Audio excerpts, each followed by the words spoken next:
2024 June 25 major archbishop Raphael Thattil, major archiepiscopal curia Kakkanad, Kochi.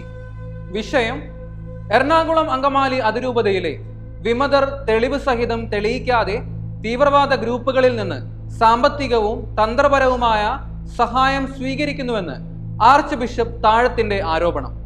ബഹുമാനപ്പെട്ട major arch bishop, മുകളിൽ സൂചിപ്പിച്ച arch bishop Andrews താഴത്ത് Francis മാർപ്പാപ്പയ്ക്ക് എഴുതിയ കത്ത് ഇപ്പോൾ പൊതുസഞ്ചയത്തിൽ ലഭ്യമാണ്.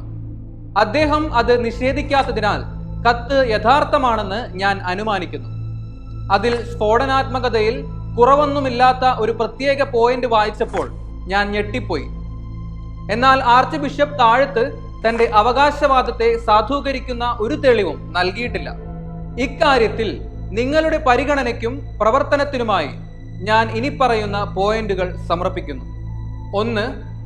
എറണാകുളം അങ്കമാലി അതിരൂപതയിലെ ചില വിമതർ, പ്രത്യക്ഷത്തിൽ പുരോഹിതർ എന്നും സാധാരണക്കാർ എന്നും അർത്ഥമാക്കുന്നു, ക്രിസ്ത്യാനിതര തീവ്രവാദ ഗ്രൂപ്പുകളിൽ നിന്ന് സാമ്പത്തികവും തന്ത്രപരവുമായ പിന്തുണ സ്വീകരിക്കുന്നുണ്ടെന്ന് ആർച്ച് ബിഷപ്പ് താഴത്ത് മാർപ്പാപ്പയെ അറിയിച്ചു.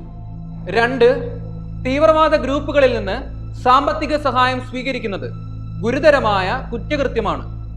അത് ദേശീയ അന്വേഷണ ഏജൻസി NIA ഉൾപ്പെടെയുള്ള നിയമനിർവഹണ ഏജൻസികൾ അന്വേഷിക്കേണ്ടതുണ്ട്. 3. വിവരണാതീതമായി ഡോക്യുമെന്റോ മറ്റെന്തെങ്കിലുമോ ഒരു തെളിവും അറ്റാച്ച് ചെയ്യാതെയാണ് ആർച്ച് ബിഷപ്പ് അതീവ ഗുരുതരമായ ഈ വെളിപ്പെടുത്തൽ നടത്തിയത്. 4. തീവ്രവാദ ഗ്രൂപ്പുകളിൽ നിന്ന് ഫണ്ട് സ്വീകരിക്കുന്നത് നിയമപരമായ സ്രോതസ്സുകളിലൂടെയും ഇടപാടുകളിലൂടെയും ആയിരിക്കുമെന്ന് പ്രതീക്ഷിക്കാനാവില്ല. പക്ഷേ അത് ഹവാല വഴിയോ സമാന രീതികളിലൂടെയോ ആകാം. 5. അതിനാൽ അന്വേഷണത്തിൽ എൻഫോഴ്സ്മെന്റ് ഡയറക്ടറേറ്റോ സമാന ഏജൻസികളോ ഉൾപ്പെട്ടേക്കാം. 6. ഉത്തരവാദപ്പെട്ട ഒരു പൗരൻ എന്ന നിലയിൽ ആർച്ച് ബിഷപ്പ് ഈ വെളിപ്പെടുത്തൽ മേൽപ്പറഞ്ഞ ഏജൻസികളോട് ചെയ്യാൻ ബാധ്യസ്ഥനായിരുന്നു. പകരം ഇത് അന്വേഷിക്കാൻ അധികാരമോ മാർഗമോ ഇല്ലാത്ത മാർപ്പാപ്പയെ അറിയിക്കുക.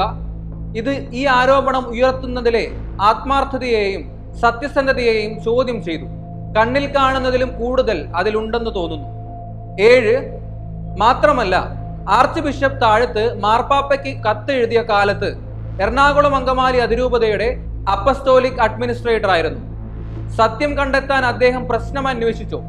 അങ്ങനെയെങ്കിൽ അദ്ദേഹത്തിന്റെ കണ്ടെത്തലുകൾ എന്തൊക്കെയാണ്? 8. രേഖകളോ മറ്റു മാർഗങ്ങളോ ഉപയോഗിച്ച് സ്ഥിരീകരിക്കാതെ ഇത്തരത്തിലുള്ള തെറ്റായ ആരോപണങ്ങൾ ഉന്നയിക്കുന്നത് നിയമപ്രകാരം ശിക്ഷാർഹമായ കുറ്റമാണ്. 9. സ്റ്റാൻ സ്വാമിയെ മാവോയിസ്റ്റ് അനുഭാവിയെന്ന് വ്യാജമായി ആരോപിച്ചത് എങ്ങനെയെന്ന് ഓർക്കേണ്ടതും മാവോയിസ്റ്റുകളെ പിന്തുണയ്ക്കുന്ന കത്തുകൾ നട്ടുപിടിപ്പിച്ചുകൊണ്ട് അദ്ദേഹത്തിന്റെ ലാപ്ടോപ്പിൽ കൃത്രിമം കാണിച്ചെന്ന് തെളിയിക്കുന്നതും പ്രധാനമാണ്. നിർഭാഗ്യവശാൽ തന്റെ നിരപരാധിത്വം തെളിയിക്കുവാൻ ഫാദർ സ്റ്റാൻ സ്വാമിക്ക് കഴിഞ്ഞു. ജയിലിലെ പീഡന ജീവിതത്തിന് അദ്ദേഹം ഇരയായി. 10. തെളിവില്ലാത്ത തെറ്റായ ആരോപണങ്ങൾ ഉന്നയിക്കുന്നത് ആളുകളെ അപകീർത്തിപ്പെടുത്തുകയും അവരുടെ ജീവിതത്തിന് പരിഹരിക്കാനാകാത്ത നാശമുണ്ടാക്കുകയും ചെയ്യുമെന്ന് പ്രസ്താവിക്കാനാണ് ഞാൻ സ്റ്റാൻ സ്വാമി വിഷയം ഉന്നയിച്ചത്. 11. അവസാനമായി, എറണാകുളം അങ്കമാലി അതിരൂപതയിലെ വിമതർ വൈദികരും സാധാരണക്കാരുമായിരിക്കാം. എന്നിവർക്കെതിരെ ആരോപണം ഉന്നയിക്കുന്ന വ്യക്തി സഭയിൽ ഉയർന്ന പദവി വഹിക്കുന്ന ഒരാളാണ്. സഭയോ സർക്കാരോ അവഗണിച്ചില്ല. അതിനാൽ ഈ വിഷയം അർഹിക്കുന്ന ഗൗരവത്തോടെ ഏറ്റെടുക്കണമെന്നും തന്റെ ആരോപണം ശരിവയ്ക്കുവാൻ ആർച്ച് ബിഷപ്പ് താഴത്ത് ആവശ്യപ്പെടണമെന്നും ഇല്ലെങ്കിൽ മാപ്പ് പറയണമെന്നും ഞാൻ നിങ്ങളോട് അഭ്യർത്ഥിക്കുന്നു. നന്ദിയോടെ, വിശ്വസ്തയോടെ, Mary Dasan John, the Hindu, മുൻ സീനിയർ അസിസ്റ്റന്റ് എഡിറ്റർ, ഡൽഹി. നന്ദി.